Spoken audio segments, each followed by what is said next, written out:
প্ৰাৰ্থনা কৰিম।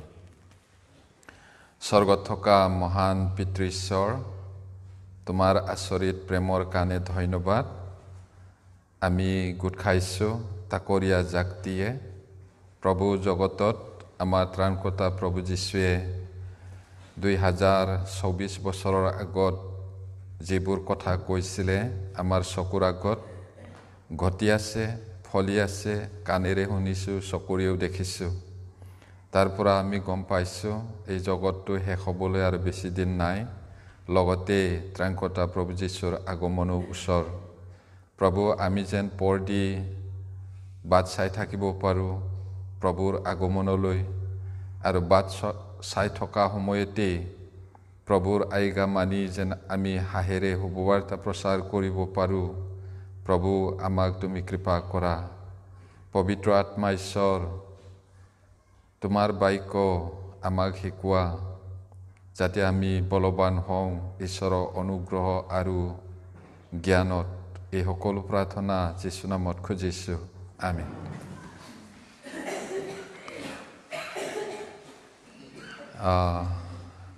আমি পৰিত্ৰাণৰ তত্ত্ব, এইটো ডক্ট্ৰিন অফ চেলভেশ্যন, এইটো চাই আছিলোঁ। তাকে আমি কণ্টিনিউ কৰিব লাগিব, কাৰণ পৰিত্ৰাণৰ কথাটো যদি আমি ভালকৈ নুবুজোঁ, ফূৰ্তি ফাৰ্তা কৰি জগতত খ্ৰীষ্টিয়ান হৈ ঘৰৰ পৰা অহা যোৱা কৰি থাকিলে বা ফূৰ্তি কৰি থাকিলে একো লাভ নহ'ব। সেইটোৰ কাৰণে পৰিত্ৰাণৰ তত্ত্বটো আমি ভালকৈ জানিব লাগিব, আৰু সঁচাকৈ আমি পৰিত্ৰাণ পালেহে স্বৰ্গ যাব পাৰিম। আৰু যদি পৰিত্ৰাণ নাপায়, স্বৰ্গই যদি নাপায়, তাৰ কি লাভ হ'ব? সেই কথাটো আমি ভালকৈ জনা উচিত। সেইদিনা আমি চাইছিলোঁ পৰিত্ৰাণৰ কামটো পিতৃ ঈশ্বৰ, পুত্ৰ ঈশ্বৰ আৰু পবিত্ৰ আত্মা ঈশ্বৰে কেনেকৈ পৰিকল্পনা কৰিছিলে, সেই কথাটো আমি চাইছিলোঁ। এতিয়া আমাৰ ঈশ্বৰ ট্ৰিনিটি বুলি কৈছে, ট্ৰিনিটি গড, তিনিজনেই একেই তিনিজন, তিনিজন নহয়, আকৌ তিনি ব্যক্তিত তেওঁ প্ৰকাশ কৰিছে, পিতৃ ঈশ্বৰ, পুত্ৰ ঈশ্বৰ আৰু পবিত্ৰ আত্মা ঈশ্বৰ। আৰু অনন্ত কালৰ আগতেই পৰিত্ৰাণৰ কাৰণে পৰিকল্পনা কৰিছিলে, আৰু সেইটো দ্য ৱৰ্ক অফ ট্ৰিনিটি বুলি কৈছে, বা ত্ৰিত্বৰ কাম। কি কাম? আমাক পাপৰ পৰা উদ্ধাৰ কৰিবলৈ কি কি কৰিছিলে আমি সেইদিনা চাইছিলোঁ। পিতৃৰ কাম, পিতৃয়ে আগতে জানিছিলে বুলি কৈছে। তাৰপিছত পূৰ্ব নিৰ্ধাৰিত মনোনীত আহ্বান তেওঁ কৰিছিলে। এইটো শাস্ত্ৰত আমি বহুত শাস্ত্ৰ মেলি চাইছিলোঁ। আজি পুত্ৰৰ কাম, পৰিকল্পনাটো পূৰ্ণতাৰে নিষ্কাশন কৰা সময়। পিতৃ ঈশ্বৰ, পুত্ৰ ঈশ্বৰ, পবিত্ৰ আত্মা ঈশ্বৰ, সেই ঈশ্বৰে আমাক পাপৰ পৰা উদ্ধাৰ কৰিবলৈ সৃষ্টিৰ আদিতে যেনেকৈ পৰিকল্পনা কৰিছিলে, সেইটো পিতৃয়ে কি কি কৰিলে সেইটো আমি চালোঁ। এতিয়া পুত্ৰই কি কি কৰিছিলে সেইটো আমি চাব বিচাৰিছোঁ। খ্ৰীষ্টৰ সৈতে ঈশ্বৰৰ চিৰকলীয়া নিয়ম, এইটো টেষ্টামেণ্ট বুলি কৈছে, এইটো চিৰকাল অনন্তকলীয়া, আৰু এইটো বাস্তৱ ৰিয়েলিটি বুলি কৈছে। সেইটো আমি চাব বিচাৰিছোঁ শাস্ত্ৰৰ পৰা। মথিয়ে লিখা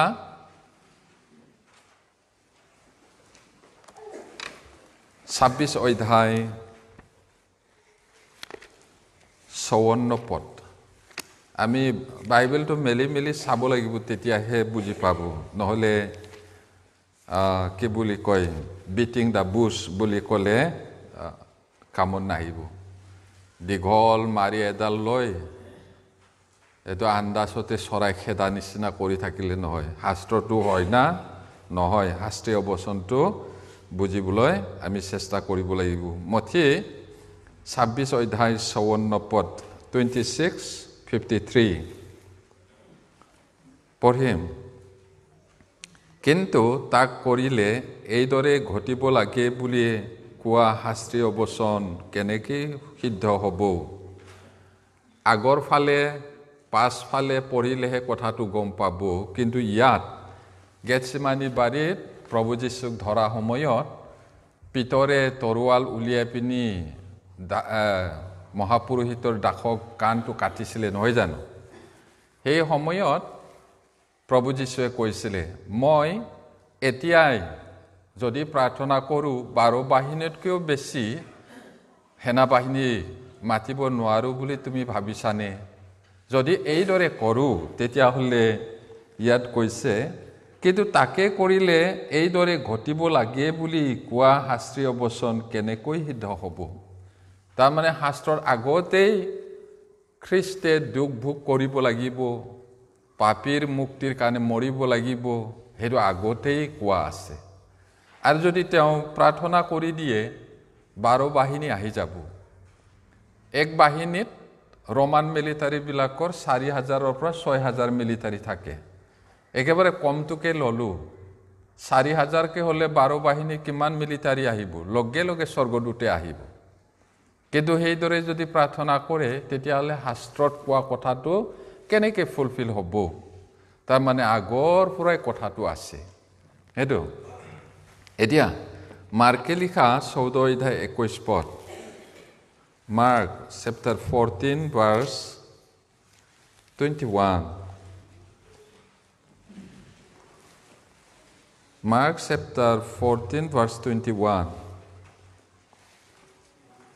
পঢ়িম। কিয়নো মানুহৰ পুত্ৰৰ বিষয়ে যেনেকৈ লিখা আছে তেনেকৈ তেওঁৰ গতি হ'ব। কিন্তু যি মানুহৰ দ্বাৰাই মানুহৰ পুত্ৰক সোধাই দিয়া হয় তেওঁ সন্তাপৰ পাত্ৰ, সেই মানুহৰ জন্ম নোহোৱা হ'লেই তেওঁৰ ভাল আছিল। ইমান আচৰিত কথা কৈছে প্ৰিয়সকল। মানুহৰ পুত্ৰৰ বিষয়ে, মানুহৰ পুত্ৰ মানে যীশু, মোৰ বিষয়ে বুলি কোৱা নাই। তেওঁ মানুহৰ পুত্ৰ মানে নিজৰ বিষয়ে কৈছে। যেনেকৈ লিখা আছে তেনেকৈ তেওঁৰ হ'ব। তেওঁ মাৰ খাব লাগিব আৰু তেওঁৰ পিঠিবিলাক ফালা হ'ব, থু পেলোৱা হ'ব। সেইটো আগতে কোৱা আছে শাস্ত্ৰত, আৰু সেইটো হ'ব বুলি কৈছে। কিন্তু ইয়াত কিন্তুটো বহুত ডাঙৰ।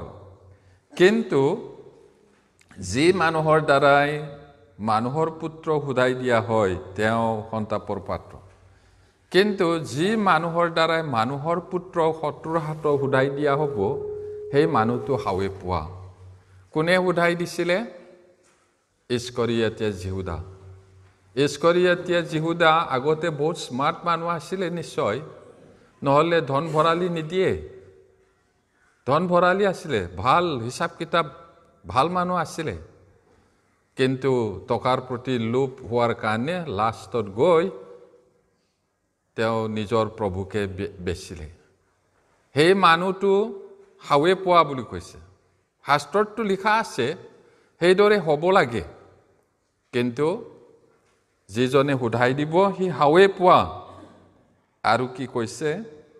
তেওঁৰ জন্ম নোহোৱা হ'লে তেওঁৰ ভাল আছিলে। আচৰিত কথা প্ৰভুৱে কৈছে, জন্ম নহ'লে তেওঁৰ কাৰণে ভাল আছিলে। ভয়ংকৰ দিন তাৰ কাৰণে আছে আৰু অনন্ত শাস্তিটো তাৰ কাৰণে আছে। এতিয়া তেওঁৰ কথাই মাত্ৰ কৈছেনে? মণ্ডলীত বিঘিনি হ'ব বুলি কৈছে, কিন্তু যি মানুহৰ দ্বাৰাই বিঘিনি হয় সেই মানুহটো হাৱে পোৱা। যিজনে ঈশ্বৰৰ মন্দিৰ নষ্ট কৰে তাকো নষ্ট কৰা হ'ব। কেনেকৈ নষ্ট কৰে ঈশ্বৰৰ ঘৰ? ঈশ্বৰৰ ঘৰ ব্যক্তিগতভাৱে আমাৰ হৃদয়টো ঈশ্বৰৰ ঘৰ। তাক যদি আপুনি নষ্ট কৰে, নাখাবলগীয়া বস্তু খাই পিনি আপোনাকো নষ্ট কৰিব। কেনেকৈ? যদি ড্ৰাগ খায় সময়ৰ আগত মৰিব, যদি মদ পানী খাই থাকে বেমাৰ হৈ মৰিব, বিড়ি চিগাৰেট যদি খাই থাকে যিটো খাব নালাগে। আকৌ কিছুমানে তপৰাই প্ৰশ্ন কৰে, ক'ত লিখা আছে বিড়ি চিগাৰেট বুলি চাদা বুলি আৰে বোপাই বন্ধু বাইবেল লিখা সময় সেই দেশত সেইবিলাক কোৱা নাই আৰু তাৰ উত্তৰ যদি বিচাৰে সকলো বেয়াৰ পৰা আঁতৰি থকা বুলি কৈছে এই জগতৰ মানুহেও মদ বিড়ি চিগাৰেট চাদা ড্ৰাগছটো বেয়া বেমাৰ হয় বুলি কৈছে কেলে আকৌ সেইটো বিচাৰি ফুৰিছে বহুতে এইটো আপত্তি কৰে খাব পাৰে যদি যুঁজিব বিচাৰে অসময়ত মৰিব মদ খাই ফুলি গৈ মৰাটো দেখিছেন নাই মোৰ চুবুৰীয়া কেইবাজন মৰিলে সঁচাকৈয়ে খাই মৰিছে মোতকৈ সৰু ল'ৰাটোৱে বুঢ়া হৈ ধলং পলং মদ খাই ফুলি থাকে নিজে চিধাকৈ গৈ আছে বুলি ভাবে মানুহে জানে সি চিধা গৈছে নে নাই না চিধাকৈ যায় নাযায় কিন্তু সি ভাবিছে মই ঠিকে আছো সময়ৰ আগতে মৰিব আৰু যদি গুপুতে খাই থাকে মাজে সময় একো নহয় মণ্ডলী মানুহ কোনেও দেখা নাই এক গিলাচ খাব পাৰে কিন্তু নিজে দুখী হৈ থাকিব আৰু এইটো হ'ল ব্যক্তিগতভাৱে নষ্ট কৰা দ্বিতীয়তে মণ্ডলী শুক্লা বাজি লগাই পিনি কাজিয়া কৰি নষ্ট কৰে যদি তোমাকো নষ্ট কৰিব মই কোৱা নাই প্ৰভুৱে কৈছে যিজনে ঈশ্বৰৰ ঘৰ নষ্ট কৰে তাকো নষ্ট কৰা হ'ব গতিকে আমি ইস্কৰিয়াতৰ কথাৰ প্ৰসংগতে হেতুকো আনিছো ইস্কৰিয়াতে যিহুদাই যীশুক বেচিলে না নিজক বেচিলে সি ভাবিছিলে যীশুক বেছি মালামাল হ'ম না আমাৰ ভাষাত মালামাল কি মালামাল ধনী কিন্তু অনন্ত কাললৈকে বিক্ৰী কৰিলে নিজক যীশুৱে কি কৈছে ইয়াত সেই মানুহ জন্ম নোহোৱা হলে তাৰ ভাল আছিলে কিমান ভয়ংকৰ কথা কৈছে ইয়াত তাৰ মানে আগতীয়াকৈ লিখা আছে এইদৰে হ'ব হলেও ইস্কৰিয়াতে যিহুদাই বিক্ৰী নকৰিলেও যীশুৱে মৰিলেহেঁতেন কেনেবাকৈ তাৰ দায় নাই সি বিক্ৰী কৰিব লাগে বুলি সেই কথা সেইকাৰণে বহুত সাৱধান হ'ব লাগিব প্ৰিয়সকল লোকে লিখা 22 অধ্যায় 22 পদ লোকে লিখা 22 অধ্যায় 22 পদ Luke chapter 22 verse 22 পঢ়িম কিয়নো যেনেকৈ নিৰূপণ কৰা হৈছিল তেনেকৈ মানুহৰ পুত্ৰ গতি হ'ব হয় কিন্তু যি মানুহৰ দ্বাৰাই তেওঁ শুধাই দিয়া হয় তেওঁ সন্তাপৰ পাত্ৰ সেই একেটা কথাই কৈছে হলেও ভাষাটো অলপ বেলেগ আছে ইয়াতে চাবচোন ইয়াতে কিয়নো যেনেকৈ নিৰূপণ কৰা হৈছিল নিৰূপণ মানে আগতে ঠিক কৰা আছে সেইদৰে মানুহৰ পুত্ৰ গতি হ'ব কিন্তু যি মানুহৰ দ্বাৰাই তেওঁ শুধাই দিয়া হয় তেওঁ হাৱৰ পাত্ৰ সন্তাপৰ পাত্ৰ বুলি কৈছে এতিয়া একেখন কিতাপৰে 24 অধ্যায় 25 পৰা 27 24 অধ্যায় 25 পৰা 27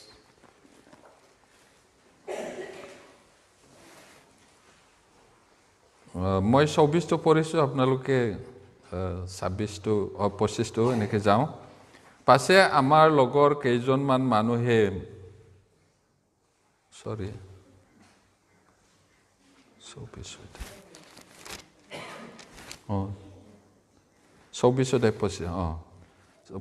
পৰা 27 তেতিয়া তেওঁলোকক ক'লে হে নিৰ্বোধ আৰু ভাৱবাদীয়ে কোৱা সকলো কথাত বিশ্বাস কৰিবলৈ ভুতুহাচিতৰ মানুহ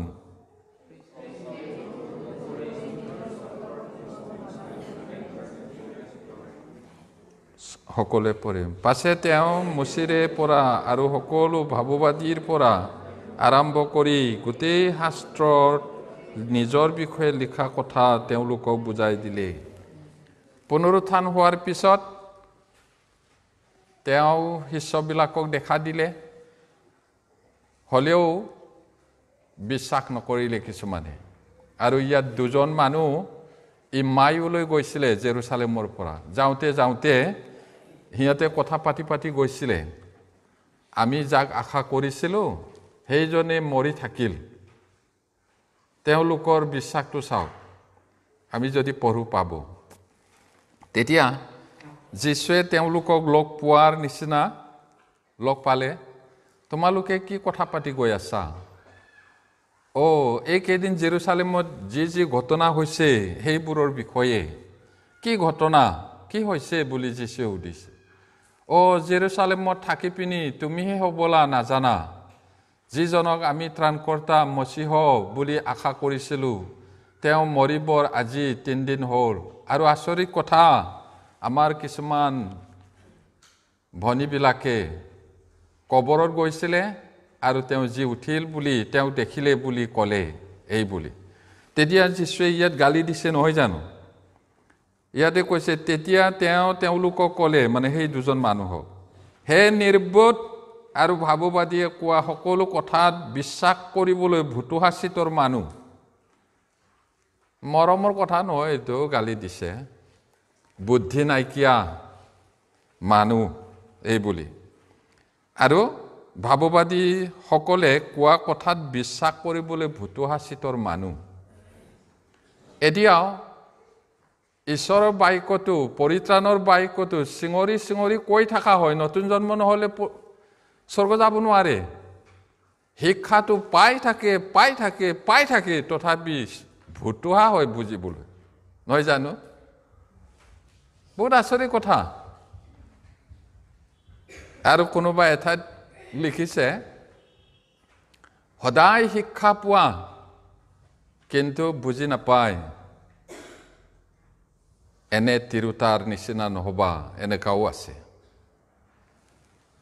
এতিয়া প্ৰভুৱে গালি দিছে সেই দুজন মানুহক ভাৱবাদীয়ে কোৱা কথাবিলাক বিশ্বাস কৰিব নোৱাৰে সেইটো কাৰণে ইয়াতে 26ত কি কৈছে খ্ৰীষ্টে এইবোৰ দুখ ভোগ কৰি নিজৰ প্ৰতাপত সোমাব নালাগিছিল নে শাস্ত্ৰ লিখা আছে এই আদিতে তেওঁ পৃথিৱীলৈ আহাৰ আগতেই লিখা আছে তেওঁ দুখ ভোগ কৰিব মৰিব মৰাৰ পৰা জি উঠিব আকৌ গৌৰৱেৰে স্বৰ্গ যাব এদিন তেওঁৰ মানুহবিলাকক ল'বলৈ আকৌ আহিব লিখা আছে সেইবোৰ কথা তোমালোকে বুজি নোপোৱা ভুতুহাচিতৰ মানুহ সেইটো নালাগিছিল নে বুলি সুধিছে আৰু 27 পদত পাছে তেওঁ মুচিৰ পৰা আৰু সকলো ভাৱবাদীৰে পৰা আৰম্ভ কৰি গোটেই শাস্ত্ৰত নিজৰ বিষয়ে লিখা কথা তেওঁলোকক বুজাই দিলে ৰাস্তাত যাওঁতে সেই বুজাই দিয়া সময়ত তেওঁলোকৰ হৃদয়টো আলোকিত হৈছিলে কৈছে তেওঁলোকৰ মনত লাগিছিলে গধূলি হ'ল তেতিয়া যিশুৱে ক'লে তোমালোকে যোৱা মোৰ বাট পালো বুলি কিন্তু তেওঁলোকে এই ৰাতিখনত কলৈ যাবা অকলে ৰাতি হ'ল আমাৰ লগতে থাকা বুলি জোৰকৈ ৰাখিলে ভাত খোৱা সময়তেহে প্ৰাৰ্থনা কৰা সময়ত তেওঁলোকৰ চকুটো মুকলি কৰি দিছে যিশুক চিনিবলৈ ৰাতি তেতিয়া তেওঁলোকক এৰি গ'ল আৰু সেই দুজনে প্ৰভুক দেখিলোঁ সঁচা কালি ৰাতিপুৱাকৈ গৈ জেৰুসালেমত কম গৈ দেই বুলি থাকিলে জানো তেতিয়াই গ'ল কেলে সঁচাকৈ নতুন জন্ম পোৱা মানুহবিলাকে নিজৰ পৰিয়ালক নোকোৱাকৈ জানো থাকিব পাৰে সঁচাকৈ যিশুক জানা মানুহবিলাকে সুবাৰ্তা প্ৰচাৰৰ কাৰণে জানি এলেহুৱা হ'ব পাৰে মোৰ কাম নহয় সিহঁতৰ হয় এনেকা জানো থাকিব পাৰে না কেনেকা ভাবে কেলে গ'ল সিহঁতে যিশুক দেখিলে জানিলে সঁচা সেই ৰাতিয়েই গ'ল আমি কেনেকুৱা আমাৰ কোনো দায়িত্ব নাই আমাৰ কোনো ৰেছপন্সিবিলিটি নাই সেইটো সিহঁতৰ কাম মণ্ডলীৰ কামটো মোৰ নহয় মোৰ কি আহে বাজায় এনেকা মন নেকি না কেনেকা মণ্ডলীটো আপোনাৰ ঘৰ হয় ইয়াত কাম কৰিব লাগে কেলে দেৰিকে আহে কেলে সোনকালে যায় হা কি আছে ঘৰত ইমান ঠিক আছে যাব লাগে সকলোৱে থাকিব নোৱাৰে বুজি পাইছৰে ঘৰৰ গৈ কি কৰে মোবাইলহে চাব টিভি চাব নানান ধৰণৰ কথাহে পাতিব ৰাস্তাত নহলে ইয়াত থাকিব লাগে গোটেই দিনটো আসলতে তাতে আকৌ আমাৰ ইয়াত অলপ অসুবিধা নহলে গিৰ্জাতে থাকে মই নিজে থাকি পাইছো নিজে কৰি পাইছো প্ৰথম ময়ো ইমান ভাল পোৱা নাছিলে এই গিৰ্জা কৰিব আকৌ গিৰ্জা কৰিব থাকি পিছত এয়াই জীৱন আৰু বেগাই কেলে ইমান দৌৰাদৌৰিকে যায় ফেলোশ্বিপ নাথাকে কোনোবা এজনে কৈছিলে সোণৰ কণীৰ পৰা হাঁহজনী থাকিল নহয় ঘৰত কোনোবা লৈ যাব এটাকে বেগাই যাব লাগে বুজি পাইছে সোণৰ কণীৰ পৰা হাঁহ ঘৰত আছে কোনোবা লৈ যাব বুলি বেগাই যায়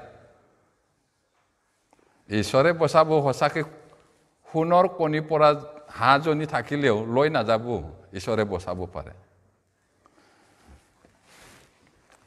এতিয়া ৪৮ পদটো চাওকচোন তাতে পঢ়িম আৰু চোৱা মোৰ পিতৃয়ে যি প্ৰতিজ্ঞা কৰিছিল তাক তোমালোকলৈ পঠাই দিম কিন্তু ওপৰৰ পৰা শক্তি নোপোৱা মানে এই নগৰতে থাকা মই ক'ৰবাত পঢ়িছোঁ নেকি নহয় ৪৬হে হয় ৪৬ মই পঢ়ি দিছোঁ আৰু তেওঁ ক'লে এইদৰে লিখা আছে যে খ্ৰীষ্টে দুখ ভোগ কৰি তৃতীয় দিনা মৃতবিলাকৰ মাজৰ পৰা পুনৰাই উঠিব এইটো আগতীয়াকৈ কোৱা আছে আৰু সেইদৰে হৈছিলে এতিয়া পাচনি কৰ্ম চাওঁ ২ অধ্যায় Acts chapter 2 verse 23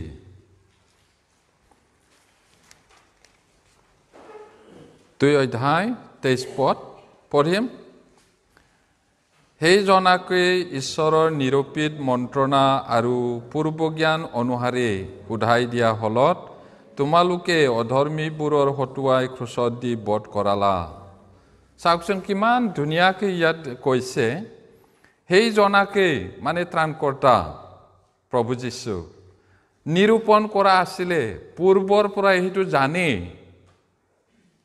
সেই অনুসাৰে সোধাই দিয়া হ'ল তোমালোকে অধৰ্মীবোৰৰ হতুৱাই ক্ৰুচত দি বধ কৰালা আগতে কৰা আছে এইদৰে হ'ব বুলি আৰু তোমালোকে কৰিলা এইটো কৈছে এতিয়া ৪ অধ্যায় একেখন কিতাপৰে ৪ অধ্যায় ২৫ৰ পৰা ২৮ মই ২৫টো পঢ়িছোঁ আপুনি পবিত্ৰ আত্মাৰ দ্বাৰাই আপোনাৰ সেৱক দাউদৰ মুখে এই কথা কোৱাইছিল যে পৰজাতিবিলাকে কিয় সংগ্ৰাস কৰিলে মানুহবিলাকে কিয় অনৰ্থক কথা ভাবিলে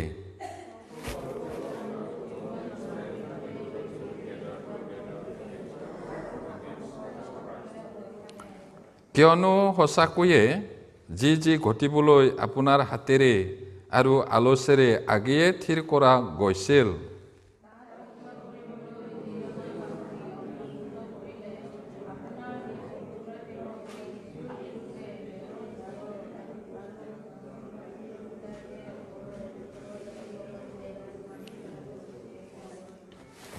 ধন্যবাদ ইয়াতে তেওঁলোকে প্ৰাৰ্থনা কৰিছিলে এতে কৈছে আপুনি পবিত্ৰ আত্মাৰ দ্বাৰাই আপোনাৰ সেৱক দাউদৰ আগত তেওঁৰ মুখেদি কথা কৈছিল এতিয়া পৰজাতিবিলাকে কেলে ইমান খং ৰাগ উঠিলে কেলে ইমান তেওঁৰ বিৰুদ্ধে অনৰ্থক কথা ভাবিলে। এতিয়া যীশুক বিচাৰ কৰিছিলে সেই সময়ত অনেকে তেওঁৰ বিৰোধী হৈ উঠিল আৰু খং ৰাগ উঠিলে। এইটো পৰজাতি ৰোমানবিলাকেও আৰু নিজৰ মানুহ যিহুদী হেৰোদেও এইদৰে টানা আজোৰা ঠেলা ঠেলি কৰি বিচাৰ কৰিলে যীশুৰ বিৰুদ্ধে। আৰু এতিয়া আমাৰ বিৰুদ্ধে গোটেই পৃথিৱীখনে ঢৌ উঠিছে। আমাৰ দেশত এতিয়া একেবাৰে উতলি উঠিছে নহয়, পানী উতলাৰ নিচিনা খ্ৰীষ্টিয়ানৰ বিৰুদ্ধে, যীশুৰ বিৰুদ্ধে। এতিয়া খ্ৰীষ্টিয়ানৰ বিৰুদ্ধে কোৱা মানে যীশুৰ বিৰুদ্ধে। কেলে পৰজাতিবিলাকে ইমান খং ৰাগ কৰিছে? একেবাৰে ঢল পানী আহিলেও, সাগৰৰ ঢৌৰ নিচিনা আহিলেও এইটো নমি যাব এদিন, একো কৰিব নোৱাৰে। বিশ্বাসীসকল জীৱন দিব লগা হ'ব পাৰে, কিন্তু সিহঁতে জিকিব নোৱাৰিব। এতিয়া প্ৰভু আৰু তেওঁৰ অভিষিক্ত জনাৰ বিৰুদ্ধে পৃথিৱীৰ ৰজাসকলে উঠিল। অভিষিক্ত মানে প্ৰভু যীশু। সেই সময়তো উঠিছিলে, তেওঁ মাৰি পেলালে। মাৰিবলৈ কাৰণে গোট খাইছিলে, মাৰি পেলালে। তেওঁলোকে ভাবিছিলে যীশু শেষ হৈ যাব, কিন্তু তেওঁ জি উঠিল। আৰু এতিয়াও বহুতে নাজানে খ্ৰীষ্টৰ বিৰুদ্ধে, খ্ৰীষ্টিয়ানৰ বিৰুদ্ধে জিকিব পাৰিব বুলি ভাবিছে, নোৱাৰে। কেলে? সকলো নাইকিয়া হ'লেও মোৰ কথা লুপ্ত নহ'ব বুলি কৈছে যীশুৱে। আপোনালোকে জানে নেকি? গোটেই বাইবেলটো আনি পুৰি ধ্বংস কৰিব লাগে বুলি পুৰিছিলে। গোটেই খ্ৰীষ্টিয়ানক কঠীয়াও থ'ব নাপায় বুলি মাৰিছিলে। পাৰিছে জানো? নাই পৰা আৰু নোৱাৰে। হয়, মৰিব, দুখ কষ্ট পাব পাৰে, অনেক কষ্ট হ'ব পাৰে। কিছুমানক সিংহ খাবলৈ দিছিলে, কিছুমানক কৰতেৰে ফালিছিলে, কিছুমানক ফাঁচি দিছে, কাপোৰ কানি পিন্ধিব নোপোৱাকৈ খুৰুঙত আছিলে। এতিয়ালৈকে হয়তো ৰক্ষাৰ কাৰণে, বিশ্বাসৰ কাৰণে 7 কোটি মানুহ মৰিলে আৰু দিনে দিনে মৰি আছে। কিন্তু দুখ লগা কথাটো এইটো, এটা কথাটো, বহুতে পৰিত্ৰাণ নোপোৱাকৈ যীশুৰ নামত তাৰণা পাই আছে, যীশুৰ নামত কাম কৰি আছে বুলি কৈছে, দিনে নিশাই প্ৰাৰ্থনা কৰিছে, পৰিত্ৰাণটো নাই। সেইদিনা প্ৰভুৱে কি ক'ব? হেৰৌ অধৰ্মচাৰীবোৰ মোৰ ওচৰৰ পৰা দূৰ হ। ইমান চিঙৰিব। ক'ত লিখা আছে? আগতীয়াকৈ লিখা আছে, তথাপি ভুতুহা চিতৰ মানুহবিলাকে পঢ়িলেও শিকালেও বুজি নাপায়।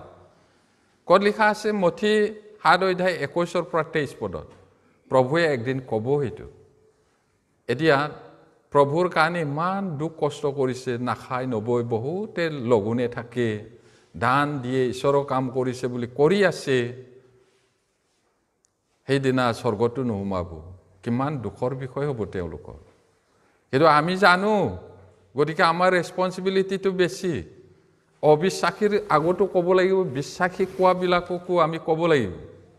আমাক অবিশ্বাসীও বেয়া পায়, বিশ্বাসীও বেয়া পায়। পালেই কি হ'ল?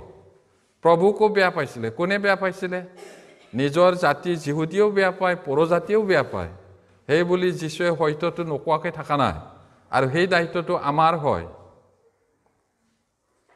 খ্ৰীষ্টিয়ানৰ আগতে শুভবাৰ্তা প্ৰচাৰ কৰি থাকে, তহঁতে যা জগতত বুলি কয়। তেওঁলোকে নতুন জন্ম পোৱা নাই, সেইকাৰণে আমি ক'ব লাগিব।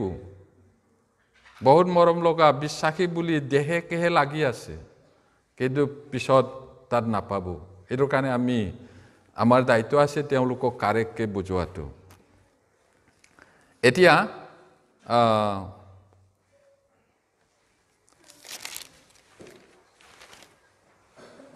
ইয়াতে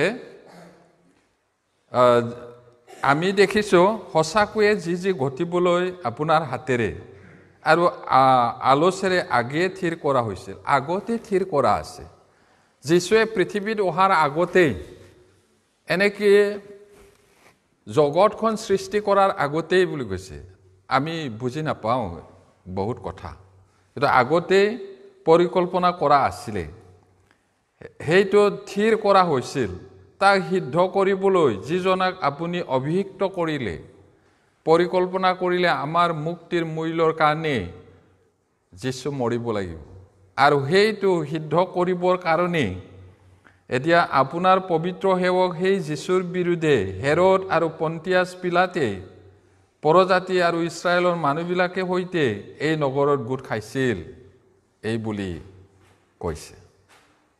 এতিয়া সঁচাকৈয়ে ঈশ্বৰৰ পৰিকল্পনা মতে হৈছিলে। এতিয়া 26 অধ্যায় 26 চেপ্টাৰ 26 Acts 26 22 23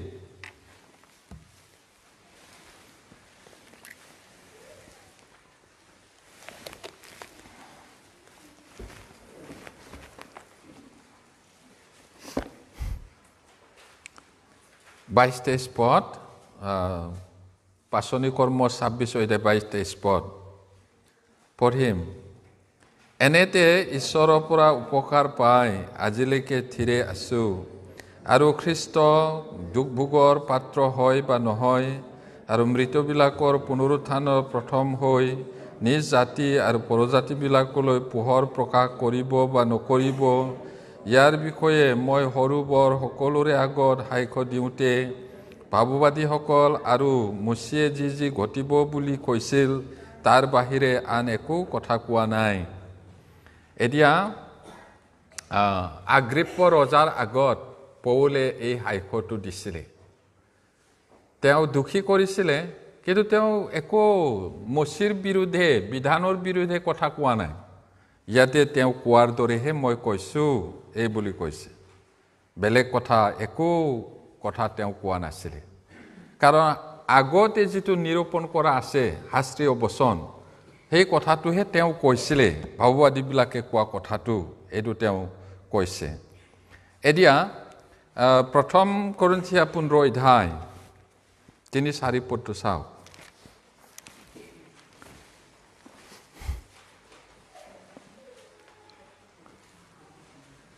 সেইটো বাস্তৱ কথা আগতেই পৰিকল্পনা কৰিছিলে ঈশ্বৰে। 15 অধ্যায় 1 Corinthians chapter 15 verse 3 and 4 পঢ়িম। কিয়নো মই যি শিক্ষা পালোঁ তাৰে এই প্ৰধান শিক্ষা তোমালোকক দিলোঁ যে শাস্ত্ৰ অনুসাৰে খ্ৰীষ্ট আমাৰ পাপৰ নিমিত্তে মৰিল, আৰু তেওঁক মৈদাম দিয়া হ'ল, আৰু শাস্ত্ৰ অনুসাৰে তৃতীয় দিনা তোলা হ'ল। পৌলে এই শিক্ষাটো পাইছিলে ক'ৰ পৰা? পুৰণি নিয়ম বাইবেলত তেওঁ পঢ়িছিলে, আৰু তেওঁ অবিশ্বাসী হৈ তাৰণা কৰিছিলে বুজি নোপোৱাৰ কাৰণে খ্ৰীষ্টিয়ানবিলাকক। কিন্তু প্ৰভুক লগ পোৱাৰ পিছত তেওঁ প্ৰভুৱে অনেক কথা প্ৰকাশ কৰিছিলে। কেতিয়াও প্ৰকাশ নকৰা কথাবোৰো ঈশ্বৰে তেওঁ প্ৰকাশ কৰিছিল। এতিয়া মই যি শিক্ষা পালোঁ তাৰেই প্ৰধানটো তোমালোকক দিলোঁ বুলি কৰিন্থিয়াত থকা মণ্ডলীৰ ভাই ভনীবিলাকক তেওঁ লিখিছিলে। শাস্ত্ৰ অনুসাৰে, শাস্ত্ৰত লিখা আছে পুৰণি নিয়মত, খ্ৰীষ্ট আমাৰ পাপৰ নিমিত্তে মৰিল আৰু মৈদামত থোৱা হ'ল, আৰু শাস্ত্ৰত লিখা মতে তেওঁক মৰাৰ পৰা জীয়াই তুলিলে। এইটো শাস্ত্ৰৰ মূল শিক্ষা, মই সেইটো তোমালোকক দিছোঁ এই বুলি কৈছে। আগতীয়াকৈ সেইটো ঈশ্বৰৰ লগত চিৰকলীয়া নিয়ম বান্ধা সময়তে এইটো কৰা আছে, এইটো বাস্তৱ। আৰু প্ৰথম পিতৰ 1 Peter chapter 1 verse 11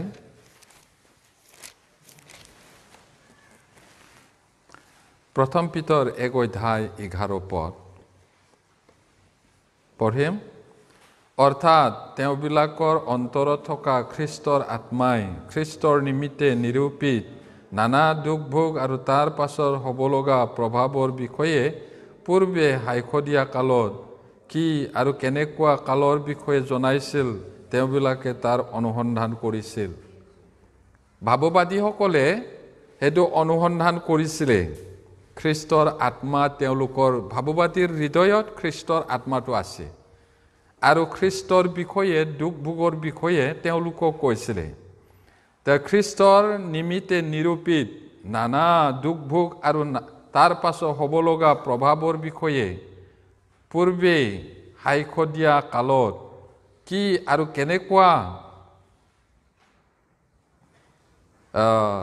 কালৰ বিষয়ে জনাইছিল তেওঁবিলাকে তাক অনুসন্ধান কৰিছিলে ৰিচাৰ্চ কৰিছিলে কিন্তু তেওঁবিলাকৰ কাৰণে নহয় আমাৰ কাৰণে আৰু খ্ৰীষ্টে আহি দুখ ভোগ কৰা সময়ত কেনেকুৱা হ'ব সেই মানুহবিলাকৰ কাৰণেহে আছিলে ভাৱবাদীবিলাকৰ নিজৰ কাৰণে লিখা নাই কোৱা নাই এতিয়া 20 পদত চাওকচোন 20 পদত জগত স্থাপনৰ পূৰ্বৰে পৰা তেওঁক আগেয়ে জনা আছিল কিন্তু কালৰ শেষত তেওঁ তোমালোকৰ নিমিত্তে প্ৰকাশিত হ'ল বহুত আচৰিত ইয়াতে কি কৈছে জগত স্থাপনৰ পূৰ্বৰে পৰা জগতটো বনোৱাই নাই মানুহ হোৱাই নাই তেতিয়াই তেওঁৰ বিষয়ে কৈছে জনা আছিলে কিন্তু কালৰ শেষত যেতিয়া ঈশ্বৰৰ পৰিকল্পনা মতে টাইম আহিল তেওঁ আহিল নাৰীৰ গৰ্ভত সেইটো এতিয়া দ্বিতীয়তে আমি চাওঁ 2 কৰিন্থিয়া 1 অধ্যায় 20 পদ কেনেকৈ আগতে পৰিকল্পনা কৰিছিলে এনে তৎক্ষণাত আহাটো নহয়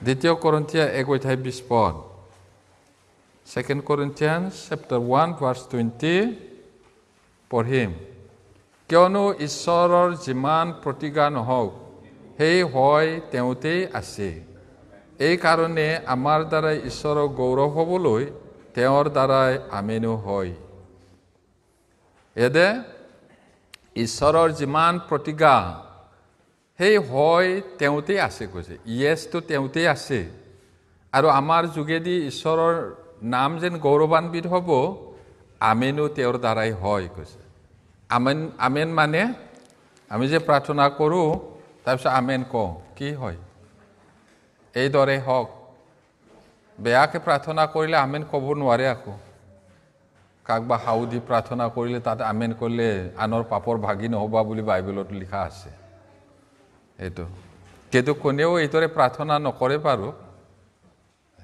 আমেন মানে এইদৰে হওক এতিয়া গালাতিয়া 3 অধ্যায় 17 পদ Galatians chapter 3 verse 17 পঢ়িম এতিয়া মই ইয়াকে কওঁ যি নিয়ম পূৰ্বে ঈশ্বৰৰ দ্বাৰাই থিৰ কৰা হ'ল তাৰ পাছত 450 বছৰৰ মূৰত হোৱা যি বিধান সেই উক্ত প্ৰতিজ্ঞা বিফল কৰাকৈ সেই নিয়ম লোপ নকৰে ঈশ্বৰে আব্ৰাহামৰ লগত প্ৰতিজ্ঞা কৰিছিলে তাৰপিছত তেওঁৰ বংশটো 400 বছৰ আনৰ অধীনত গোলাম খাটিব বুলি তেতিয়া আব্ৰাহামৰ ল'ৰা ছোৱালী নাই সঁচাকৈ ল'ৰা ছোৱালী হ'ল তাৰপিছত জোসেফৰ লগত 75 পৰিয়ালৰ মানুহ মিছৰত গ'ল 400 বছৰৰ ভিতৰত 20 লাখ মান মানুহ হ'ল 430 বছৰ একচুৱেলি ইয়াত লিখা তাৰ পিছতহে ওলাই আহি ৰাস্তাত অৰণ্যত বিধানটো দিছিলে প্ৰতিজ্ঞাটো আগত বিধানটো পিছতহে দিছে এইটো আগতেই কৰা তাৰপিছত লোকে লিখা 1 অধ্যায় 68 পৰা 69 অলপ দীঘল দিয়া হয় এইটো আমি পালানুক্ৰমে পঢ়িম আগতে কেনেকৈ প্ৰতিজ্ঞা কৰিছিলে আৰু কেনেকৈ সেইটো ফুলফিল হ'ল সেইবিলাক আমি জনা উচিত 68 to 79 মই 68 টো পঢ়িছোঁ 68 টো ইছৰাইলৰ প্ৰভু পৰমেশ্বৰ ধন্য কিয়নো তেওঁ নিজৰ মানুহবিলাকলৈ দৃষ্টি কৰি মুক্ত কৰিলে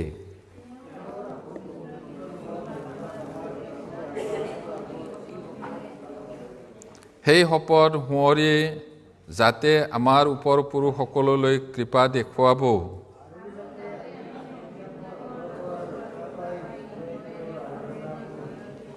সৰলতা আৰু ধাৰ্মিকতাৰে তেওঁৰ আগত আমাৰ সকলো দিন নিয়াব পাৰিম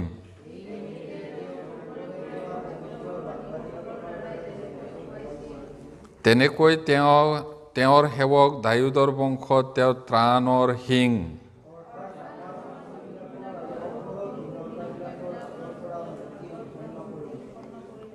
আৰু হে ল'ৰাটি, তুমিও সৰ্বপৰিজনাৰ ভাৱবাদী বুলি প্ৰখ্যাত হ'বা।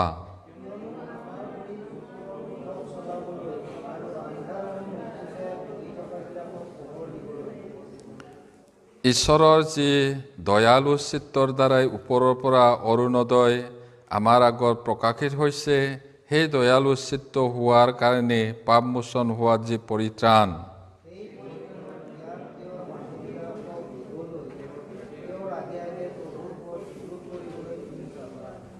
ধন্যবাদ।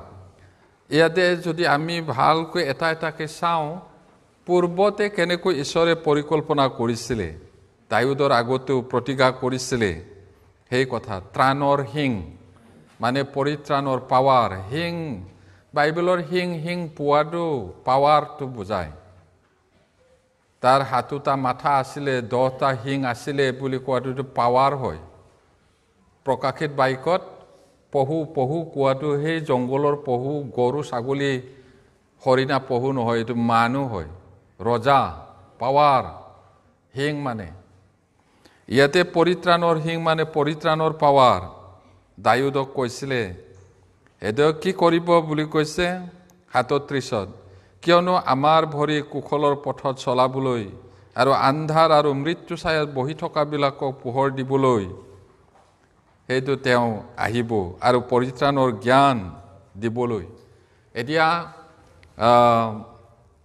অৰুণোদয় বুলি কোৱাটো প্ৰভু যীশুৰ কথা কৈছে। আৰু তেওঁৰ সাক্ষ্য দিবলৈ যোহন দিবকে আগে আগে যাব। যোহন দিবক নিজে পোহৰ নহয়, পোহৰৰ সাক্ষ্য দিবলৈহে আহিছিলে। তেওঁ নিজে ত্ৰাণকৰ্তা নহয়, ত্ৰাণকৰ্তাৰ কথাহে ক'বলৈ আহিছিলে। তেওঁ নিজে ত্ৰাণকৰ্তা নহয়, ত্ৰাণকৰ্তাৰ ওচৰলৈ মানুহবিলাকক লৈ যাবলৈ তেওঁ আহিছিলে। এই কথাটো ইয়াত কৈছে, তাৰমানে আগতীয়াকৈ পৰিকল্পনাটো আছে। এতিয়া ইব্ৰী 11 অধ্যায় 13 পদটো চাওঁ। Hebrews 11:13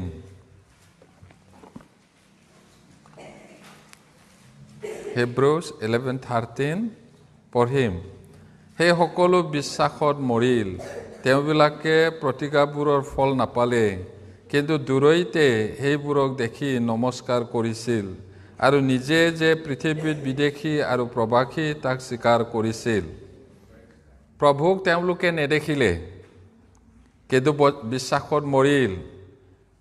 প্ৰতিজ্ঞাৰ ফলটো দেখি নাপালে, প্ৰভু যীশুৰ কথাটো, আৰু কিন্তু দূৰৈতে নমস্কাৰ কৰিলে আৰু নিজে পৃথিৱীত বিদেশী আৰু প্ৰবাসী বুলি স্বীকাৰ কৰিছিল। এতিয়া আমাৰ পৃথিৱীখন আমাৰ পাৰ্মানেণ্ট ঘৰ নহয় বুলি কৈছে। কোনোবা এজনে কৈছে এইটো প্ৰকাণ্ড হোটেলৰ নিচিনা, তাজ হোটেলৰ নিচিনা, 7 ষ্টাৰ 5 ষ্টাৰ হোটেলৰ নিচিনা। এই হোটেলখনকে যদি মোৰ ঘৰ ইয়াতে ভাল বুলি যদি মন প্ৰাণ দিয়ে, এইটো নিৰ্বোধৰ কাম বুলি কৈছে। এই পৃথিৱীটো ডাঙৰ ধুনীয়া হোটেলৰ নিচিনা। হোটেলত মানুহে কিমান দিন থাকে? এসপ্তাহ 1 মাহ থাকিব পাৰে কিবা কামৰ কাৰণে, বা 2 দিন 3 দিন। সেইটো পাৰ্মানেণ্ট ঘৰ নহয়, তাৰ পৰা আকৌ যায়। এইদৰে পৃথিৱীটো 60-70 বছৰটো একো নহয়, এইটো ডাঙৰ হোটেলৰ নিচিনা। এইটো ইয়াতে যদি পাৰ্মানেণ্ট থাকিবলৈ মন হয়, তেতিয়াহ'লে নিৰ্বোধৰ কাম। সেই স্বৰ্গৰ কাৰণেহে এতিয়া কাম কৰিব লাগে। এতিয়া সকলো থাকি যাব, আপোনাৰ কাম যীশুৰ কাৰণে আপুনি কি কৰিছে সেই কামটোহে আপোনাৰ পাছত যাব কৈছে, আৰু সেই কাম মতেহে আপোনাক পুৰস্কাৰ দিব। আপোনাৰ টকা পইচা, আপোনাৰ ঘৰ বাৰী বিল্ডিং গাড়ী ঘোঁৰা আপোনাৰ ল'ৰা ছোৱালীৰ লগত নাযায়। যদি পৰিত্ৰাণ পাইছে যাব মানুহকেইটাতো, কিন্তু সা সম্পত্তি গোটেইটো থাকি যাব। আৰু যদি পৰিত্ৰাণ পোৱা নাই, পৰিয়ালো থাকি যাব। সেইটো কাৰণে ইয়াত মন নিদিবা কৈছে, ওপৰলৈ চোৱা, ওপৰৰ কথা ভাবিবা, একেবাৰে সম্পূৰ্ণ মন প্ৰাণ দি ঈশ্বৰক পাহৰি গৈ ইয়াতে মন দিব নালাগে বুলি কৈছে। এতিয়া একেখন অধ্যায়ৰে 17 পদৰ পৰা চাওকচোন। 17 পদৰ পৰা 19 লৈকে পঢ়িম। অব্ৰাহাম পৰীক্ষিত হলত বিশ্বাসৰ গুণে ইছহাকক উৎসৰ্গ কৰিলে, অৰ্থাৎ যিজনে প্ৰতিজ্ঞাবোৰ গ্ৰহণ কৰিছিল, বিশেষ ইছহাকৰ পৰাহে তোমাৰ বংশ বিখ্যাত হ'ব।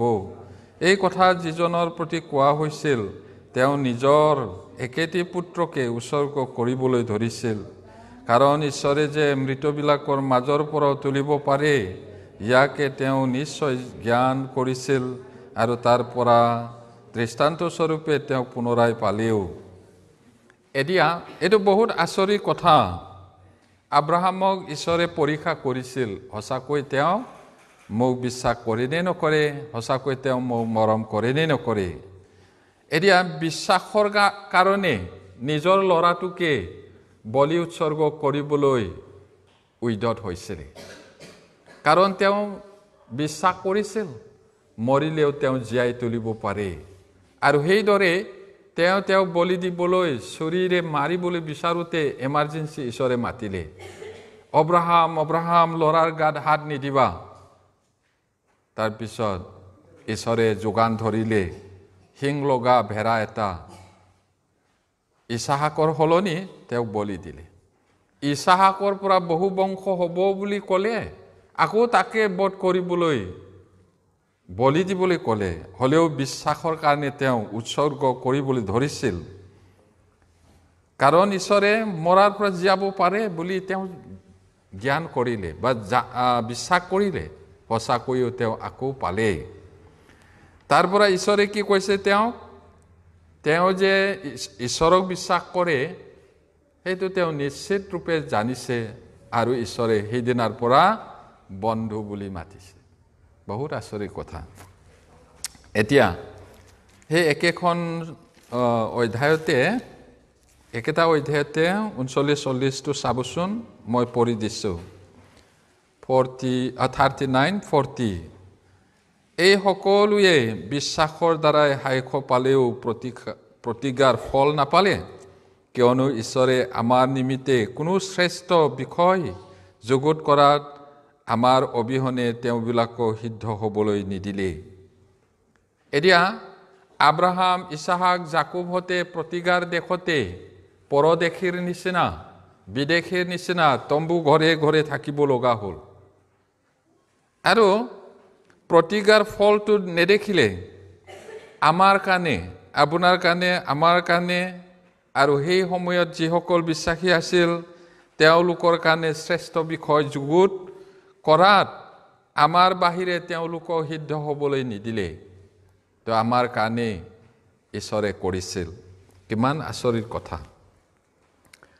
এতিয়া তৃতীয়তে আমি এতিয়া চাই আছোঁ আগত কেনেকৈ চিৰকলীয়া পিতৃ ঈশ্বৰ আৰু যীশুৰ লগত চিৰকলীয়া বন্দোবস্ত,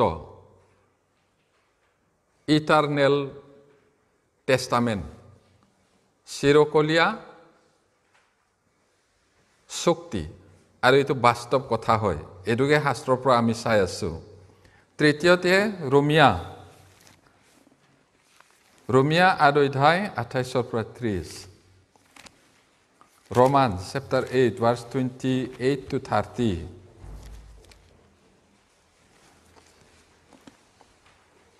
ৰোমিয়া 8 অধ্যায় 28 পৰা 30 পঢ়িম।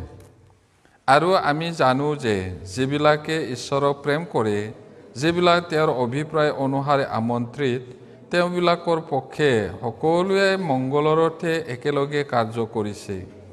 কিয়নো ঈশ্বৰৰ পুত্ৰ যেন অনেক ভাইবিলাকৰ মাজত প্ৰথমে জন্মা হয়, এইকাৰণে ঈশ্বৰে যিবিলাকক আগেয়ে জানিলে, তেওঁবিলাকক তেওঁৰ সেই পুত্ৰ প্ৰতিমূৰ্তিৰ অনুৰূপ হ'বলৈ আগেয়ে নিৰূপণ কৰিলে। সেইটো আগে কোৱাটো পৃথিৱীটো বনোৱাই নাই, মানুহটো সৃষ্টি কৰাই নাই, তেতিয়াই। এইটো আকৌ পাৰ্চনেলটো নহয়, মণ্ডলীটো।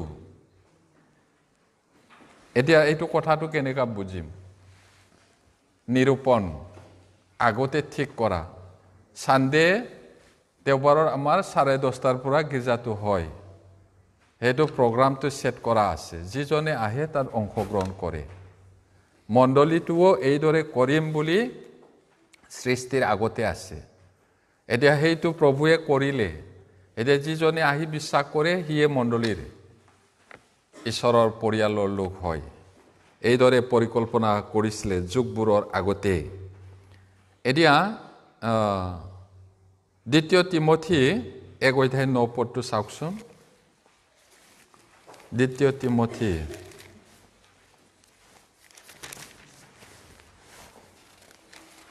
1:9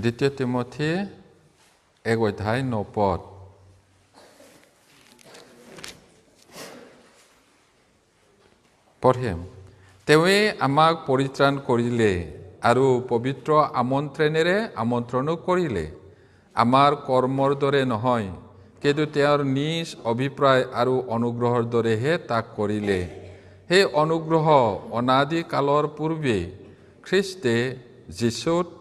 খ্ৰীষ্ট যীশুত আমাক দিয়া আছিল এতিয়া ভাষাটো চাব ভাই ভনীবিলাক তেৱেই আমাক পৰিত্ৰাণ কৰিলে প্ৰভু যীশুৱে আমাক পৰিত্ৰাণ কৰিলে আৰু পবিত্ৰ আমন্ত্ৰণেৰে আমাক আমন্ত্ৰণ কৰিলে এটা হোলি ইনভাইটেশ্যন পবিত্ৰ আমন্ত্ৰণ তেওঁ মাতিলে আৰু আমাৰ কৰ্মৰ দৰে নহয় বুলি কৈছে তথাপি বহুত মানুহে এতিয়াও কৰ্মৰ দ্বাৰাই বুলি কয় কেতিয়াবা ইমান ভাগৰি যাওঁ সেমিনাৰ কৰি কাউন্সেলিং কৰি লাষ্টত বুজি পালে নে হয় বুলি ক'ব কেনেকৈ বুজি পালে পৰিত্ৰাণ পাবলৈ স্বৰ্গ যাবলৈ ভাল মতে জীৱন যাপন কৰিবলৈ ভাল কৰ্ম কৰিব লাগিব আকৌ তালৈকে যায় কি কৈছে বাইবেলে ভুতুহা চিতৰ মানুহ কৈছে না নাই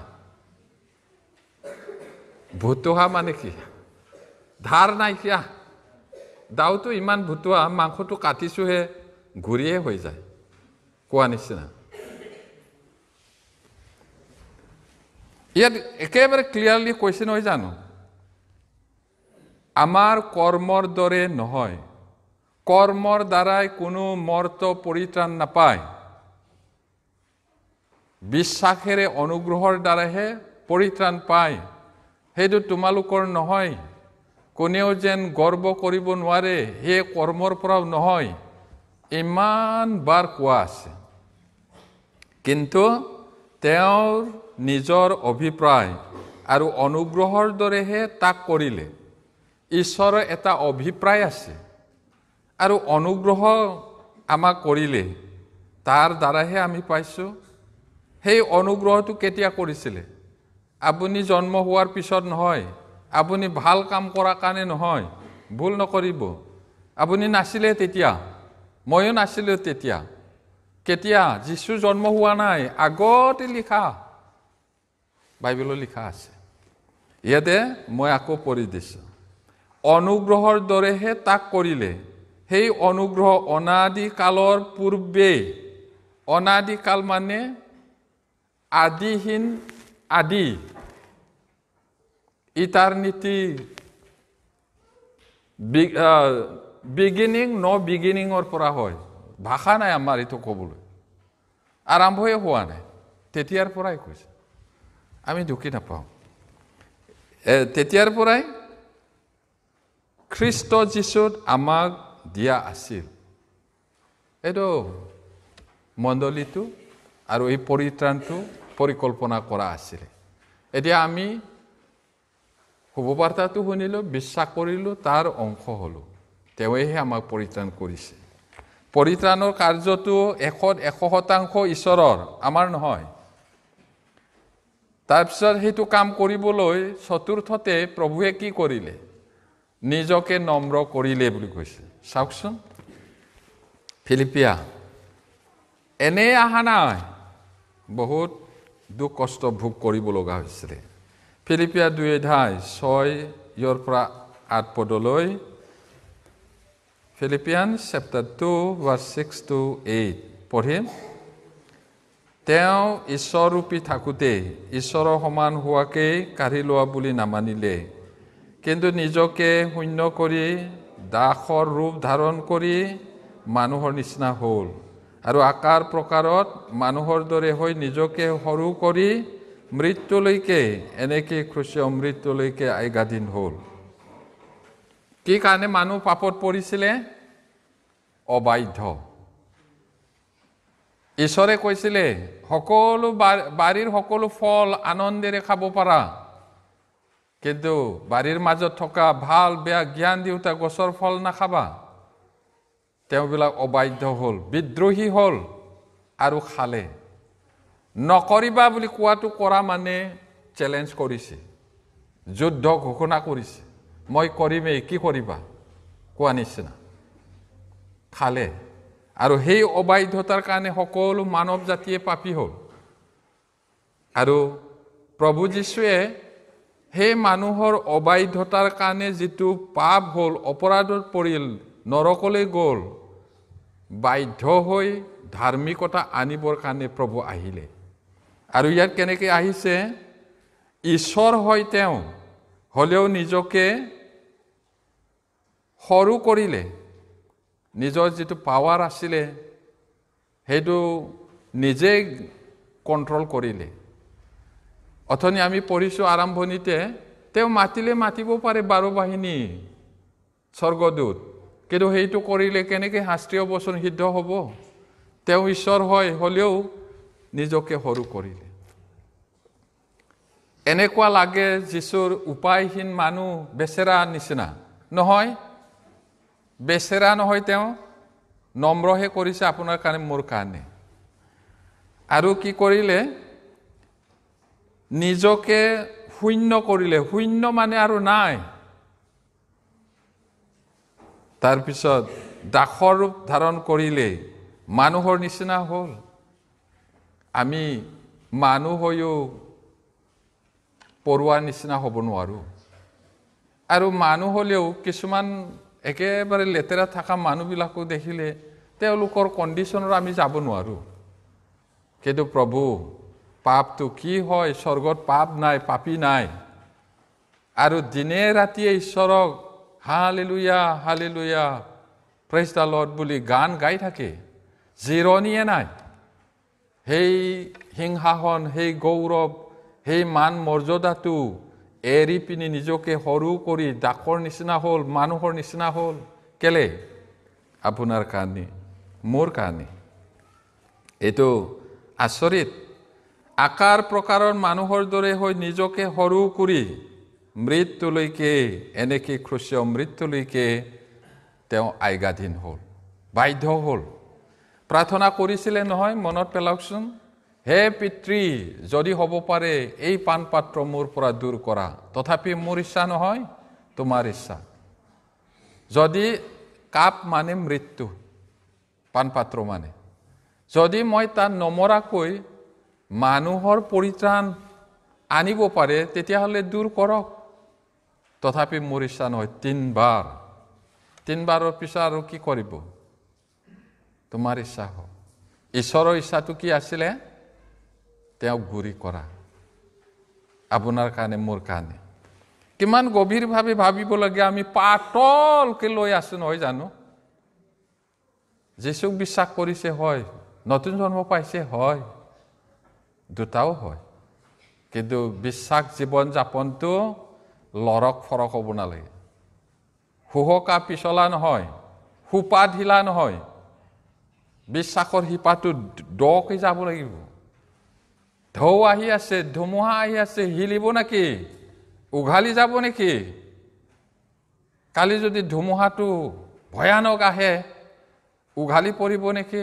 শুকাই যাব নেকি? পাৰিবানে যাবলৈ ক্ৰুচলৈকে? প্ৰভুৱে কৈছে। গালিলৰ শিষ্যসকলে কয় বোলে, হয় আমি পাৰিম, আমি তোমাৰেই। পাৰিমনে আমি? তেওঁলোকে কথা মাত্ৰ কোৱা নাই, আটাইয়ে প্ৰভুৰ কাৰণে শ্বহীদ হৈছিল জোহনৰ বাহিৰে। পাৰিমনে আমি? নহ'লে ধুমুহাটো আহিলে মই নহয় সিহঁতে হয় ক'ব নেকি? পৰিস্থিতি আহিব পাৰে, ক'ব নোৱাৰো। যিজনে মৃত্যুলৈকে বিশ্বাসী হৈ থাকিব তেওঁই পাব। আৰু কেলে ধুমুহা আহে? আমাৰ বিশ্বাসটো সঁচানে মিছা তাক পৰীক্ষা কৰা হ'ব পাৰে কেতিয়াবা। বহুত বাইবেল পদ আছে, আমি এইটো ষ্টাডি কৰিব লাগিব। ইব্ৰী 10 অধ্যায় 5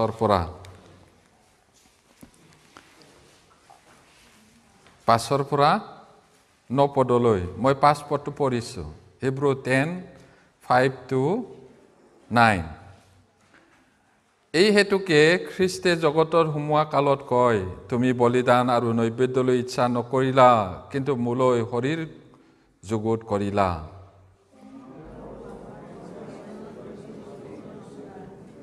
তেতিয়া মই ক'লো, চোৱা মই আহিলোঁ।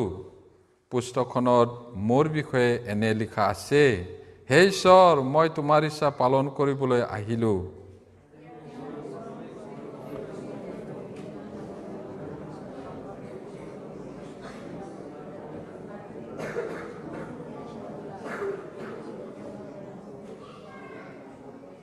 আটাই পঢ়িম।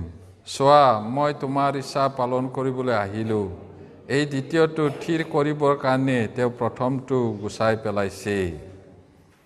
ইয়াতে প্ৰভু যীশুৱে পৃথিৱীত অহা সময়ত কৈছিলে, তুমি বলিদান নৈবেদ্য এইটো ইচ্ছা নকৰিলা, জন্তু বলিদান। এই জন্তুৰ তেজে ঈশ্বৰক সন্তুষ্ট কৰিব নোৱাৰে আৰু পাপটো পাৰ্মানেণ্টলি ক্ষমা কৰিব নোৱাৰে। সেইকাৰণে কি কৈছে, মোলৈ শৰীৰ যুগুত কৰিলা। প্ৰভু যীশু শৰীৰ হ'বলৈ দি পৃথিৱীলৈ পঠালে, আপোনাৰ কাৰণে মোৰ কাৰণে শৰীৰ যুগুত কৰিলে। এটা বহুত গভীৰ কথা ইয়াত আছে। ঈশ্বৰ হৈ আহিলে আপুনি আৰু মই মৰিব। ঈশ্বৰক মানুহে দেখিলে মৰে আৰু ঈশ্বৰে মৰিব নোৱাৰে। আনফালেদি তেজ উলিওৱা নহ'লে পাপ মোচন নহয়, কিন্তু তেজটো জন্তুৰটোও নোৱাৰে, মানুহৰটো পবিত্ৰ তেজ নাই। নতুন মানুহ হৈ আহিব লাগিব, তেওঁ দ্বিতীয় আদম। সেইকাৰণে তেওঁ শৰীৰ লৈ আহিলে। আৰু ঈশ্বৰে হোম বলিত পাপাৰ্থক বলি বছৰে বছৰে দিয়ে, সেইবিলাকৰ সন্তুষ্ট নহ'ল। তেতিয়া তেওঁ ক'লে, চোৱা মই আহিলোঁ। পুস্তকখনত মানে বাইবেলত মোৰ বিষয়ে লিখা আছে, হে ঈশ্বৰ, মই তোমাৰ ইচ্ছা পালন কৰিবলৈ আহিলোঁ। চাওক, ঈশ্বৰৰ ইচ্ছাটো আদমে পালন নকৰিলে, ফেইলিয়াৰ হ'ল। প্ৰভুৱে আহিল আৰু তেওঁ পাৰফেক্টলি পালন কৰিলে। তাৰ পৰা শেষত আমাৰ মুক্তিটো আনিলে। এতিয়া তেওঁৰ ওপৰত প্ৰথমে কয়, বলিদান নৈবেদ্য হোম আৰু পাপাৰ্থক বলিদানত তুমি ইচ্ছা নকৰিলা, সেইবোৰৰ সন্তুষ্টও নহ'ল। চোৱা মই তোমাৰ ইচ্ছা পালন কৰিবলৈ আহিলোঁ। এই দ্বিতীয়টো থিৰ কৰিবৰ কাৰণে তেওঁ প্ৰথমটো গুচায়, পুৰণি নিয়মটো গুচায়, এতিয়া নতুন নিয়ম। এতিয়া আমাৰ প্ৰতি ঈশ্বৰৰ ইচ্ছাটো কি হয়? যেনে তেনে দেওবাৰত আহিব আকৌ যাব, ইমানেই নে? পৰস্পৰ প্ৰেমেৰে থকাটো ঈশ্বৰৰ ইচ্ছা। প্ৰেম বুলি কওঁতে শৰীৰৰ প্ৰেমটো, মানুহৰ প্ৰেমটো ভাবিব নালাগে। আগাপে, ঈশ্বৰৰ প্ৰেম। পাপতে জন্ম হোৱাৰ কাৰণে, পাপ স্বভাৱ থকাৰ কাৰণে মানুহৰ মনত বেগাই বেজাৰ হৈ দুখ পায়। এইটো ঈশ্বৰলৈ চাই ঈশ্বৰৰ হৃদয়েৰেহে প্ৰেম কৰিব লাগিব। মানুহৰ চকুৰে চালে নহ'ব, মানুহৰ মনেৰে চালেও নহ'ব। এইটো ঐশ্বৰিক প্ৰেম, এইটো মনত ৰাখিব লাগিব আমি। আৰু শুভবাৰ্তা প্ৰচাৰ কৰাটো আমাৰ বিশ্বাস জীৱনৰ উদ্দেশ্য, আৰু আমাৰ জীয়াই থকাৰ উদ্দেশ্যটো শুভবাৰ্তা প্ৰচাৰ কৰিবলৈ। আৰু যদি শুভবাৰ্তা প্ৰচাৰ কৰিবলগীয়া নাছিলে, পৰিত্ৰাণ পোৱা দিনাখনেই আমাক লৈ গ'লহেঁতেন। আমাৰ মা দেউতাই আমাক যিমান মৰম কৰে, ঈশ্বৰে আমাক তাতকৈ বেছি মৰম কৰে। আপোনাৰ মা দেউতাই আপোনাৰ কাৰণে মৰিব নোৱাৰে। প্ৰভু যীশুৱে আপোনাৰ কাৰণে মৰিলে, আপোনাক কিমান ভাল পায়, জীৱন দি কিনিছে। মূল্য আছে আৰু তেওঁ ভাল পায়, লৈ যাবলৈ ইচ্ছা কৰে, কিন্তু কেলে ৰাখি থৈছে শুভবাৰ্তা প্ৰচাৰ কৰিবলৈ। আপুনি নিজে যাব নোৱাৰে, এইটো কালেক্টিভলি সমজুৱাভাৱে মণ্ডলীয়ে একেলগে যাব লাগিব। এইটো আমি কৰি আছোঁ, ফলাফলটো ঈশ্বৰৰ হাতত আছে, আৰু ইয়াতকৈও বেছি কৰিব লাগিব। আমি সেইটো কৰিব লাগিব, এইটো আমাৰ জীয়াই থকাৰ উদ্দেশ্য। যোহন 4:34 যোহন 4:34 John 4:34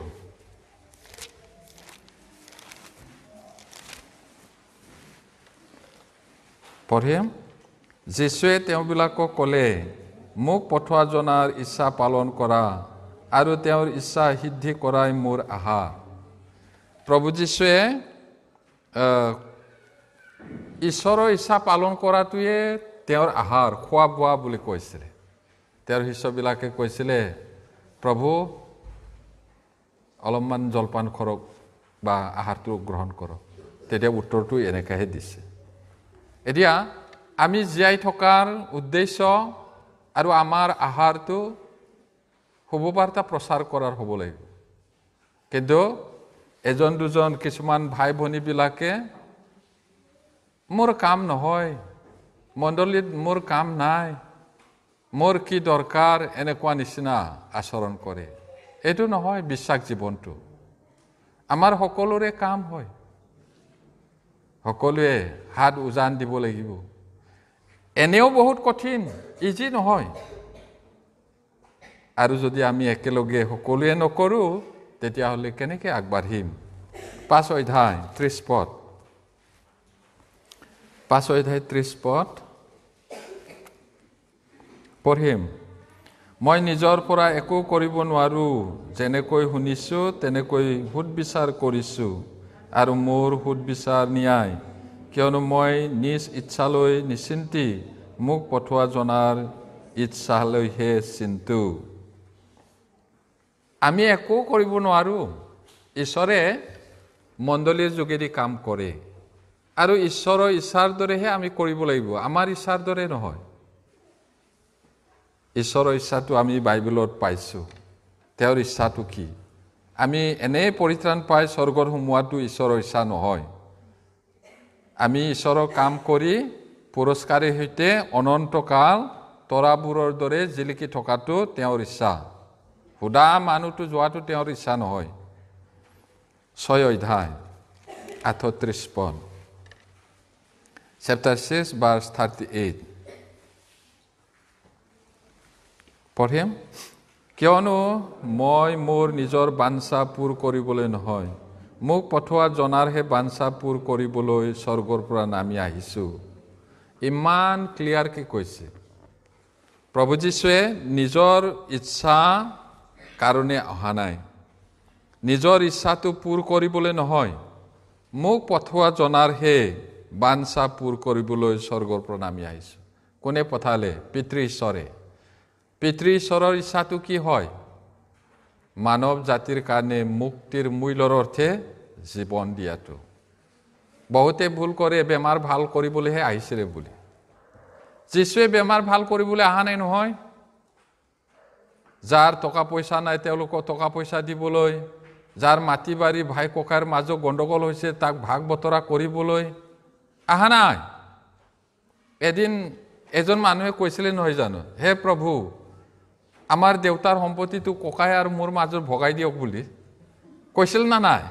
না মই বনাই কৈছোঁ? হে মানুহ, মাটিৰ ভাগ বতৰা কৰিবলৈ কোনে মোক বিচাৰক পাতিলে?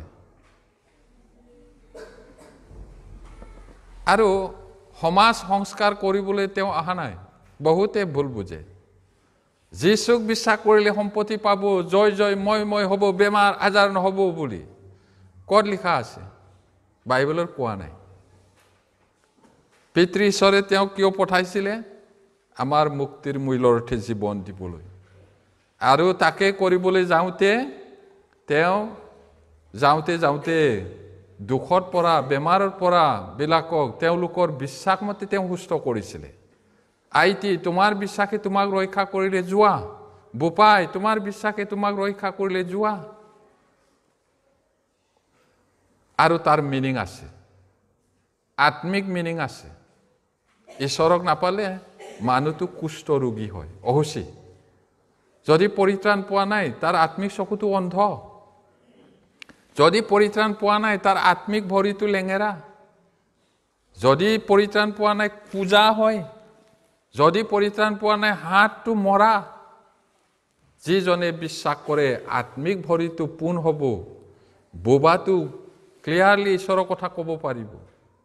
আমি এদিন সেইবোৰ ষ্টাডি কৰিম। সেইটোহে হয় মিনিংটো, বেমাৰ ভাল কৰিবলৈ নহয়। তেতিয়াহ'লে কেলে কৰিছিলে বুলি আকৌ প্ৰশ্ন কৰিব পাৰে। শাস্ত্ৰত লিখা আছে তেওঁ আহিলে আমাৰ ৰোগৰ ভাৰ ল'ব। শৰীৰৰ ৰোগৰ ভাৰতকৈ পাপৰ ৰোগৰ ভাৰটো অতি হয় গধুৰ, আৰু তাকেই তেওঁ ল'লে। সেইটো এতিয়া 17 অধ্যায়, যোহন 17 অধ্যায় 14 পদ, 17 অধ্যায় 14 পদ পঢ়িম। মই তোমাৰ বাক্য তেওঁবিলাকক দিলোঁ, আৰু মই যেনেকৈ জগতৰ নহওঁ তেওঁবিলাকো তেনেকৈ জগতৰ নোহোৱাত জগতে তেওঁবিলাকক ঘৃণালে। এতিয়া আমাক ঘৃণ কৰাটো অতিশয় অধিক হৈছে, নহয় জানো? অতিশয় অধিক হৈছে। নিজৰ ভাই ককাইও ঘৃণ কৰে, নিজৰ জাতি নিজৰ দেশৰ মানুহবিলাকেও ঘৃণ কৰে। প্ৰভুৱে কৈছে মই যেনেকৈ জগতৰ নহয় তেওঁবিলাকো জগতৰ নহয়, মোক যেনেকৈ ঘৃণালে তেওঁবিলাকক ঘৃণালে। নিজৰ মানুহ হ'লে ঘৃণ নকৰে নহয়। কিছুমান চৰাই আছে, বেলেগ চৰাই আহিলে কুটি কুটি বৰবাদ কৰি দিয়ে, কাৰণ একে ধৰণৰ নহয়। সেইটো এতিয়া 18 অধ্যায় 11 পদ, তাতে ৰাইট চাইডত 18 অধ্যায় 18-11 পঢ়িম। তাতে যীশুৱে পিতৰক ক'লে, তৰোৱাল ফাকত সুমুৱাই থোৱা, পিতৃয়ে মোক যি পাণ পাত্ৰ দিলে মই তাতে পাণ নকৰিমনে? এতিয়া পিতৃ আৰু পুত্ৰৰ লগত চিৰকলীয়া সম্পৰ্ক আছে। এতিয়া কি কৈছে প্ৰভুৱে পিতৰক, তৰোৱালটো ফাকত সুমাই থ, পিতৃয়ে মোক য'ত মৰিবলৈ দিছে তাত মই নমৰিমনে? এনেকা কোৱাহে হৈছে। ইয়াতে পাণ পাত্ৰ মানে মৃত্যু। প্ৰভু পিতৃয়ে বাবাই মোক যিদৰে মৰিবলৈ কৈছে মই তেনেকৈ নমৰিমনে? কেলে তুমি মোক ৰক্ষা কৰিবলৈ তৰোৱাল উলিয়াইছা? এনেকাও আমি ক'ব পাৰোঁ। এইটো তাৰ মানে আগতে থিৰ কৰা আছে। এতিয়া চতুৰ্থতে যীশুৱে ভাৱবাদীয়ে লিখা 42 অধ্যায় 6 পদটো চাওক। 42 অধ্যায় 6 পদ।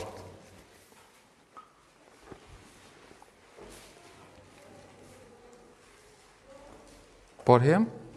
সেই ঈশ্বৰ যীশুৱাই কৈছে, অন্ধ চকু মুকলি কৰিবলৈ, বন্দীশালৰ পৰা বন্দীয়াৰবিলাকক, কাৰাগাৰৰ পৰা আন্ধাৰত বহি থকাবিলাকক বাহিৰ কৰি আনিবলৈ যীশুৱা যি ময়েই ধাৰ্মিকতা সিদ্ধিৰ অৰ্থে তোমাক মাতিলোঁ।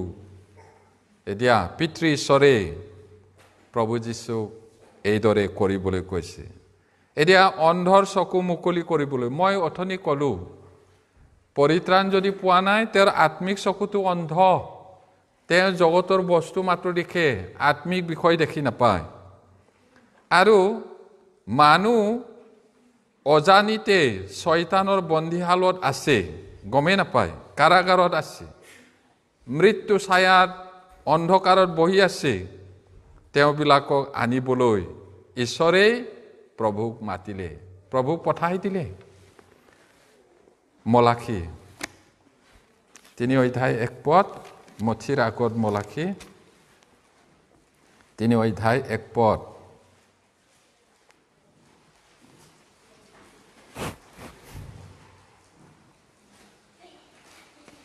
3:1 পদ পঢ়িম। চোৱা, মই নিজ দূতক পঠাম, আৰু তেওঁ মোৰ আগে আগে বাট যুগুত কৰিব। আৰু যি প্ৰভুক তোমালোকে বিচাৰিছা, তেওঁ অকস্মাতে নিজ মন্দিৰলৈ আহিব। বাহিনীবিলাকৰ জিহুৱাই কৈছে, যি জনাত তোমালোক সন্তুষ্ট, চোৱা, নিয়মটিৰ সেই দূত আহিব। প্ৰভু যীশুৰ বিষয়ে হয়, এদিন হঠাতে আহিব। এতিয়া আমি কেইটামান আৰু চাম, 4-5টামান বাইবেল পদ। ইব্ৰী 7:22 পদ। ইব্ৰী 7:22 পদ।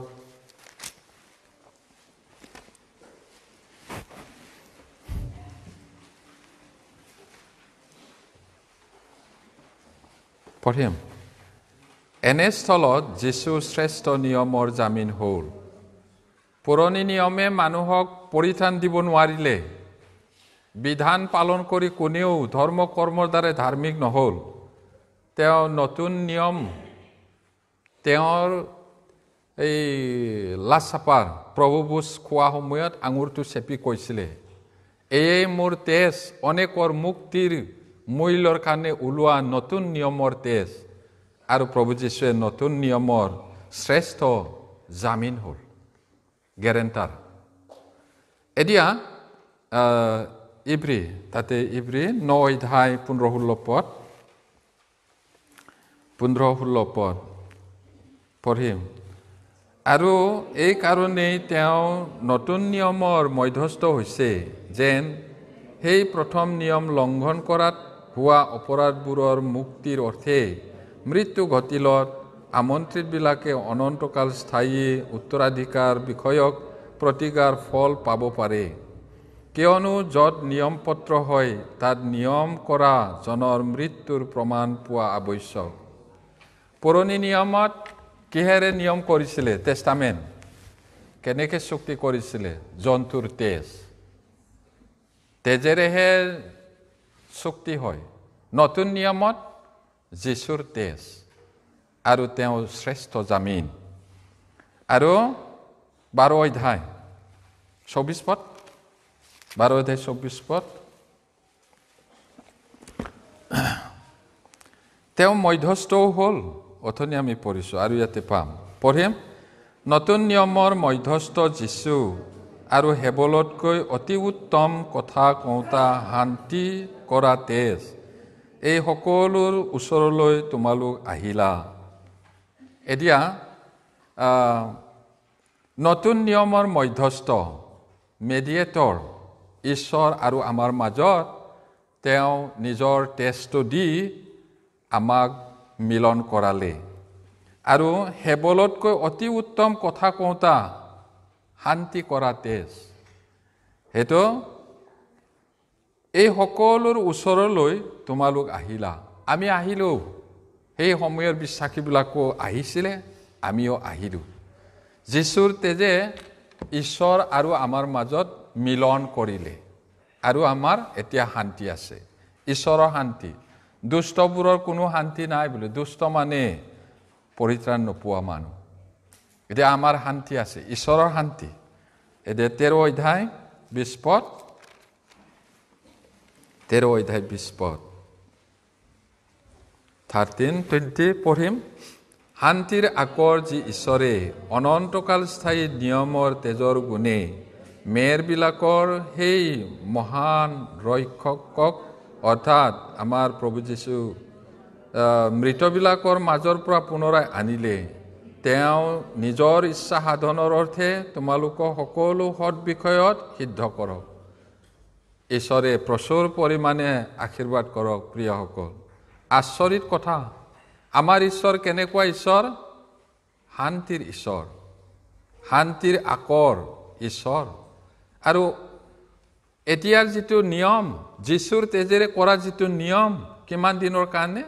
অনন্তকাল স্থায়ী নিয়মৰ তেজৰ গুণে, মানে যীশু খ্ৰীষ্টৰ তেজৰ গুণে মেৰবিলাকৰ প্ৰধান ৰক্ষক হয় তেওঁ, অৰ্থাৎ আমাৰ প্ৰভু যীশু খ্ৰীষ্টৰ মৃতবিলাকৰ মাজৰ পৰা তেওঁক পুনৰাই তুলিলে।